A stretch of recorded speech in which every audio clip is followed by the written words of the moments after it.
Très ravi de vous retrouver en ce lundi 6 août 2018, fidèles téléspectateurs partout où vous nous rejoignez. Bonsoir et bienvenue.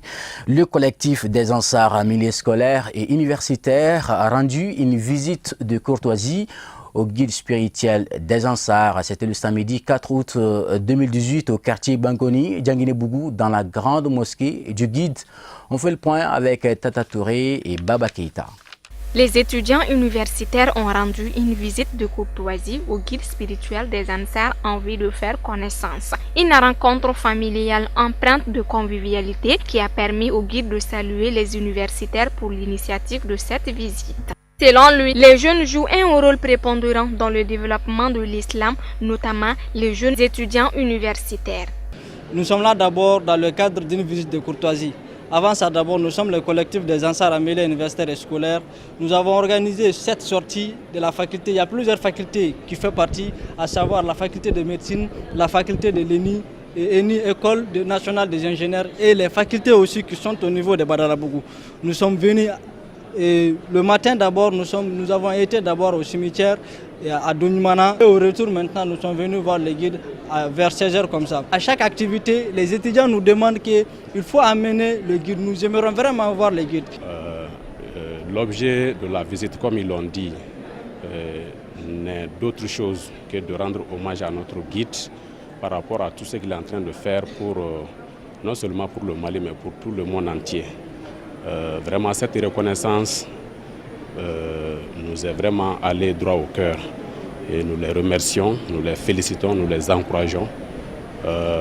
L'objectif visé par eux par rapport à cette visite, nous prions le bon Dieu pour que tous ces objectifs soient atteints. Et aussi, ce qui est aussi impressionnant, c'est que, comme on l'a dit, c'est le collectif des Ansars en milieu scolaire et universitaire. Donc, ça veut dire que ce sont des enfants, ce sont des jeunes qui ont pu vraiment embrasser l'islam à cet âge-là. Donc ça, c'est quelque chose qui, en réalité, a été appréciable par tout le monde, à commencer par le guide lui-même. Donc nous joignons à lui vraiment pour manifester toute notre joie, toute notre fierté, vraiment par rapport à cette action d'avenir. Occasion pour les étudiants de remercier le guide spirituel des Ansars, Seyyid Cherif Ousmane Madan Aïdara, ainsi que toute sa famille pour tout leur soutien à l'endroit de l'islam. Qui parle des Kamis parle des étudiants Ansar. Donc, quel est notre but même? C'est de promouvoir les idéaux de notre guide dans les milieux universitaires et dans les milieux scolaires. En faisant quoi? Pour que cet enseignement soit enseigné dans les niveaux universitaires et scolaires, le CAMIS organise des grandes conférences en milieu universitaire, surtout en appelant les fils de notre guide. Dans les milieux secondaires, nous organisons des conférences de sensibilisation portant sur des thèmes tels que comment les jeunes doivent se protéger contre le VIH, connaître les codes de la route, etc., etc. Des bénédictions ont été faites pour accompagner les étudiants dans la réussite de leur mission. Au Mali, où le respect des leaders religieux est gage de réussite, la visite des étudiants peut être considérée comme un signe d'attachement à la culture du pays. La cérémonie a pris fin par une remise d'attestation de reconnaissance au guide et le président de l'ADN Mali. Clôture de la première session de formation de la cellule de communication de l'association Ansardine nationale. C'était le dimanche 5 août 2018 au siège de la dite association à Bankoni, Djanguiné-Bougou, en commune 1 du district de Bamako. Reportage Fatoumata Yayakane, Issouf Koulibaly, Baba Keïta. Sur initiative de son guide spirituel, Seyyid Cherif Ousmane Madan Aïdara, la Fédération Ansardine internationale a toujours œuvré pour le rayonnement de l'islam et le développement social, d'où l'initiative de la mise en place d'une cellule de communication au sein de l'association. Dans le cadre de ces activités, Ansardine nationale a organisé une formation à l'endroit des membres de cette cellule afin de renforcer leurs capacités professionnelles. Les participants se disent satisfaits par cette action venant de leurs dirigeants. On a suivi les 3 jours de formation et vraiment c'est dans la satisfaction totale qu'on a suivi cette formation-là. C'est comme si on l'attendait, ça a été annoncé il y a longtemps, mais finalement ça a eu lieu et vraiment on a eu beaucoup de satisfaction. Parce qu'en fait, c'est venu à point nommé parce qu'on avait besoin de cette formation-là, il faut le dire. Alors on a compris beaucoup de choses par rapport à nos tâches à venir comme cellule de communication au niveau de l'association. Alors, c'est un travail qui va donner beaucoup plus de visibilité à l'association. En fait, si on fait un calcul des réalisations de cette association-là et du guide, et de son guide, Seyd Cherif Ousmane Madane Haïdara, on se rend compte que s'il y a 1000 réalisations, peut-être 100 réalisations ne sont pas encore connues. Alors, l'objectif de la cellule de communication, c'est de faire connaître ces réalisations-là pour que d'autres personnes puissent prendre l'exemple sur nous.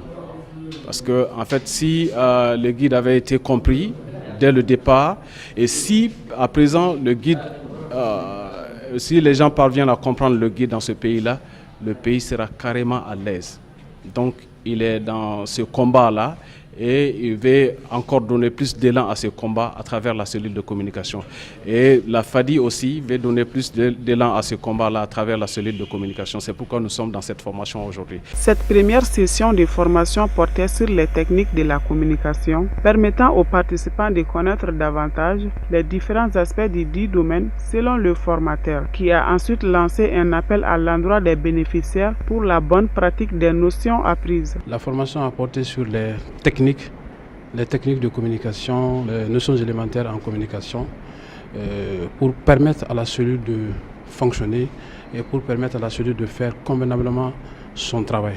Quand on dit cellule de communication, en fait son travail englobe beaucoup d'aspects qui rentrent dans le cadre de la promotion, dans le cadre de faire connaître davantage les différentes activités de la FADI, des ANSAR, même du guide. C'est un peu ça, il s'agissait en fait de leur donner ces rudiments nécessaires pour que la cellule puisse commencer véritablement à fonctionner. Il revient maintenant à la cellule, une fois ces notions reçues, des notions qui englobent pratiquement les aspects de la communication, comment une cellule fonctionne, comment une cellule doit travailler, en maîtrisant les paramètres de la communication dans ces différents aspects. Il revient à cette cellule-là d'en faire son outil de travail. C'est un peu cela mon conseil. Cette cérémonie, qui était présidée par le président de l'Ansardine nationale, a été l'occasion pour ces derniers d'exprimer les sentiments qui l'animent. Vraiment, je suis satisfait. Là, ça a été une satisfaction totale. Car je sais que vraiment, ceux qui ont suivi la formation, vraiment, ils ont compris la leçon. Bon, le formateur également, je sais qu'il connaît très bien son travail. Donc la formation, vraiment, ça a été à la hauteur. Je suis vraiment satisfait. Et je pense qu'il souhaite que c'est la première, mais ça ne serait pas la dernière, Inch'Allah. Rappelons que les participants étaient au nombre de 15 personnes, dont 2 femmes. La cérémonie a pris fin par une séance de bénédiction. Lancement dans la matinée de ce lundi 6 août 2018 de la formation des femmes ansar de la section de Bamako. Cette formation qui a lieu à Bankoni, Djanguiné-Bougou, vise à renforcer les capacités de celles-ci en matière de prédication islamique. On fait le point avec Al-Hamidou Badini, Ibrahim Koulibaly. C'est sur les notes de bénédiction et de lecture du Saint-Coran que s'ouvre cette formation dédiée à plus de 200 femmes Ansar en vue de faire d'elles des prédicatrices bien édifiées. La disposition que nous avons mis en place, c'est consolider, faire le suivi des formateurs pour que les femmes là puissent avoir les formations, pour qu'ils puissent être une grande prêcheuse. Ils ont au niveau des bacheliers, ils ont des femmes qui ont du DF, des bacheliers, ainsi de suite. Bon, maintenant, c'est pour les former davantage pour qu'ils puissent être une grande prêcheur. Durant 3 mois, les lundis et mardis, ces femmes seront entre autres formées sur la bonne lecture du Saint-Coran et de son commentaire, les hadiths, la vie du Saint-Prophète, paix et salut sur lui, et la méthodologie du prêche islamique. Il y a d'abord le Saint-Coran comment on peut lire le Saint-Coran, bien, comme on dit en arabe, le tajwid. Et en plus, il y a des traditions et l'explication du Saint-Coran. Bon, après, il y a des vies des prophètes, sallallahu alayhi wa sallam. Bon, après, il y a des fiqh, il y a des hadithas. Bon, il y a d'autres matières. Bon, ça c'est pour le devis. Vraiment, on est très content. Cette formation, c'est très très important pour les familles, les femmes précieuses. Cette formation est saluée à juste titre par les femmes Ansar de Bamako. Elle leur permettra de consolider davantage leurs connaissances islamiques et de prêcher l'islam de la plus belle des manières. Nous sommes très ravis ce matin, vu la situation même, et ça fait partie de l'objectif de notre Saïd Chérif Ousmane Madan Aïdara. En voyant nos collègues qui sont ici pour la formation d'être des grandes prêcheuses de ces pays. Vraiment, nous sommes vraiment contents. Le président de la section Ansar de Bamako, les membres du Houdou et la commission d'organisation se félicitent respectivement de la tenue de la formation qui cadre parfaitement avec la vision du guide spirituel à Saïd Chérif Ousmane Madani Aïdara. Nous sommes très bien contents ce matin. Il s'agit de former les femmes pour qu'ils puissent être des prêcheuses aussi. Tu sais, chez nous, il y a beaucoup de prêcheurs. Alors maintenant, on veut former des femmes aussi pour que prêtres à Dieu puissent faire aussi de la prêcheuse. Inch'Allah, nous avons plus de 200 et quelques femmes en projet. Mais nous allons commencer avec quelques femmes d'abord pour tester ces femmes jusqu'à 3 mois. Après ces formations de 3 mois, nous allons continuer encore faire plus, Inch'Allah. Ce sont en tout 15 sous-sections qui prennent part à ce séminaire qui, de façon générale, vise à faciliter aux bénéficiaires leur noble mission de prédication musulmane. Tout autre chose, le mouvement Sabati 2012 réaffirme tout son soutien au candidat Ibrahim Boubacar Keïta au second tour de l'élection présidentielle de notre pays. La nouvelle a été annoncée aux hommes de médias lors d'une conférence de presse le samedi 4 août 2018 au siège du mouvement. Mariétou Diallo, Draman Mali. Remercier les militants d'avoir voté le 29 juillet, les galvaniser davantage à voter pour une belle victoire du candidat Ibrahim Boubacar Keïta au soir du 12 août. Tels sont les objectifs de cette conférence de presse du mouvement Sabati 2012. Aujourd'hui, il est de notre devoir d'appeler tous nos militants et sympathisants qui ont mouillé les maillots derrière le mouvement Sabati 2012 afin de porter El Hadji Ibrahim Boubacar Keïta à la tête de notre pays. Nous l'avons voulu dès le premier tour, mais malheureusement, comme vous le savez, il est parti aujourd'hui en deuxième tour avec l'honorable Soumaïla Cissé. Donc il est bon d'appeler tout le monde, de remercier d'abord les uns et les autres et de les galvaniser pour le deuxième tour. Parce que nous pensons que rien n'est joué pour le moment. C'est vrai, notre candidat a eu un score honorable, un score que nous pensons qu'il serait très difficile de les rattraper. Mais il est aussi de notre devoir d'être vigilant et d'être serein, de ne pas crier dès maintenant victoire. Donc l'objectif de la rencontre de ce soir, c'est de remercier les uns et les autres et de leur demander de serrer leur ceinture pour le deuxième tour. Comment le mouvement a préparé les élections? Comment cela s'est passé? Les attentes sont-elles comblées? Ce sont quelques sujets également débattus lors de cet entretien avec les hommes des médias. Notre stratégie ne sera pas changée parce que la première stratégie en réalité a très bien donné le résultat escompté et nous pensons qu'aujourd'hui ça va être très difficile de nous mettre dans une véritable campagne parce que comme vous le savez la loi électorale est très claire et la campagne sera ouverte une fois que la Cour constitutionnelle proclame le résultat définitif. Et probablement ça risquerait d'être le mercredi ou le jeudi. Donc on n'aura pas assez de temps pour battre campagne à travers des meetings, à travers des assemblées générales. Donc nous avons notre stratégie à nous et que nous ferons l'économie de la dévoiler ici. L'occasion était bonne pour le mouvement de remercier la population et le gouvernement de la bonne tenue de l'élection présidentielle qui s'est déroulée dans la transparence totale.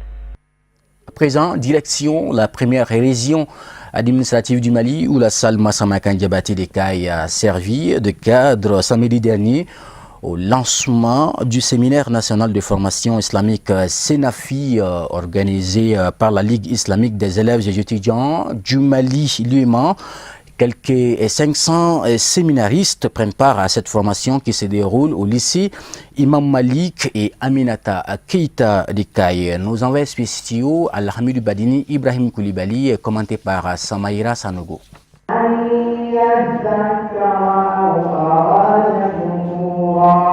C'est par la lecture du noble Coran que s'ouvrent les travaux de cette cérémonie de lancement du séminaire national de formation islamique Senafi 2018 en première région du Mali. Durant une semaine, les séminaristes filles et garçons venus des différentes régions administratives du pays seront édifiés sur les enseignements islamiques et les notions ayant trait à la bonne citoyenneté. Nous avons des thèmes qui ont trait à la spiritualité, à l'islam en tant que religion. Et nous avons également des thèmes de citoyenneté tels que le patriotisme, tels que le militantisme, tels que le sentiment d'appartenir à une nation, tels que la paix, tels que le développement. Donc ce sont ces thèmes-là que nous développons. Le musulman, c'est d'abord le citoyen. Donc on ne peut pas séparer l'islam et la citoyenneté. Le bon musulman, c'est aussi le bon citoyen.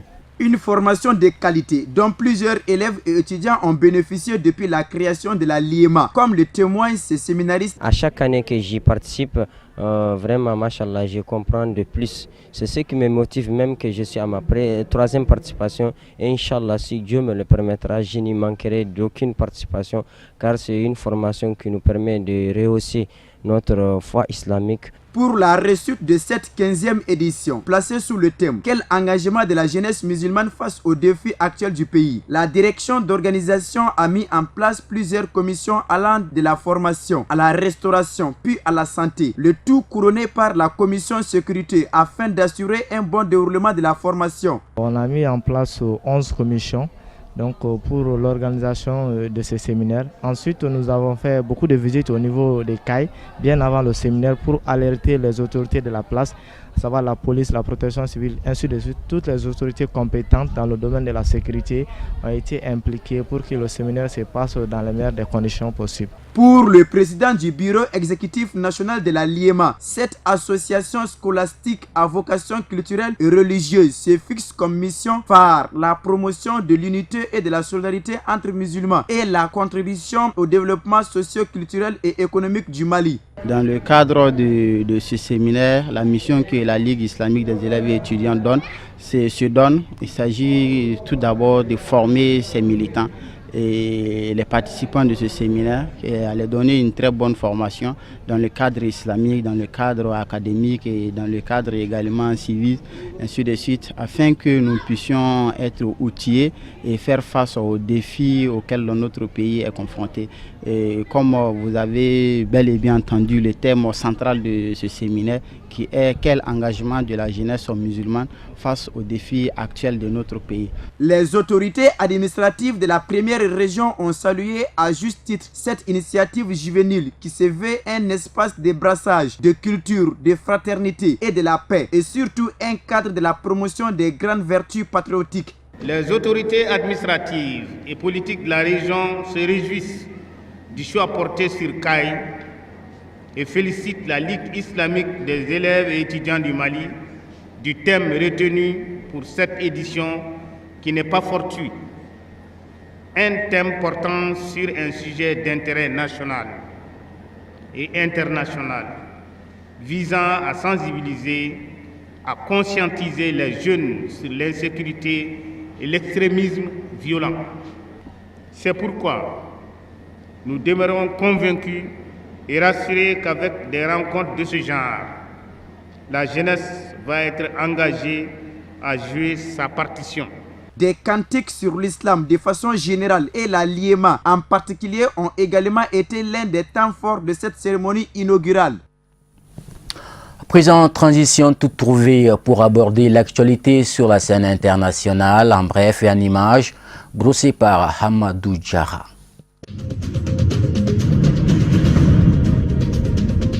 Dernière ligne droite pour le dépôt des candidatures pour la présidentielle en République démocratique du Congo. À 72 heures de la fin du dépôt des candidatures au sein du Front commun pour le Congo, la nouvelle plateforme du président Joseph Kabila, beaucoup spéculent encore. Du côté du parti présidentiel, le PPRD, on continue de compter sur une candidature de Joseph Kabila qui a pourtant plusieurs fois promis de respecter la constitution qui limite le nombre de mandats. Le gouvernement et les rebelles du Soudan du Sud ont signé ce dimanche à Khartoum un accord sur le partage du pouvoir, une initiative qui vise à mettre fin à la guerre civile meurtrière ravageant le plus jeune pays du monde. Tout n'est pas terminé, loin de là, des négociations doivent se poursuivre à Khartoum pour savoir comment, dans le détail, appliquer cet accord, comment organiser le retour des opposants et notamment Riek Machar, exilé en Afrique du Sud depuis 2 ans. Au Zimbabwe, 24 personnes proches de l'opposition comparaissaient samedi dernier devant un tribunal sous l'accusation de troubles à l'ordre public en lien avec la manifestation de l'opposition mercredi dernier pour protester contre les résultats des élections. Une manifestation réprimée par l'armée et qui s'est soldée par la mort d'au moins 6 personnes et de nombreux blessés. Pour le porte-parole des jeunes du MDC, ces accusations sont purement et simplement de l'intimidation de la part des autorités.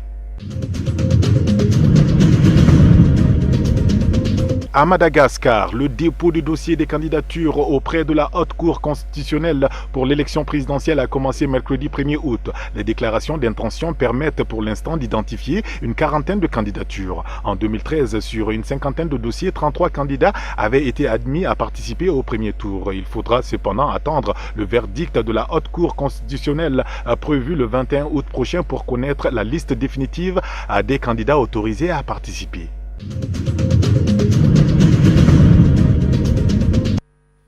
Bien, c'est tout pour votre édition de ce lundi 6 août 2018. Merci à vous de l'avoir suivi. Dans moins de 2 heures, Ousmane Sogori sera là pour le journal en langue nationale Bamanankan. Je vous retrouve demain, Inch'Allah.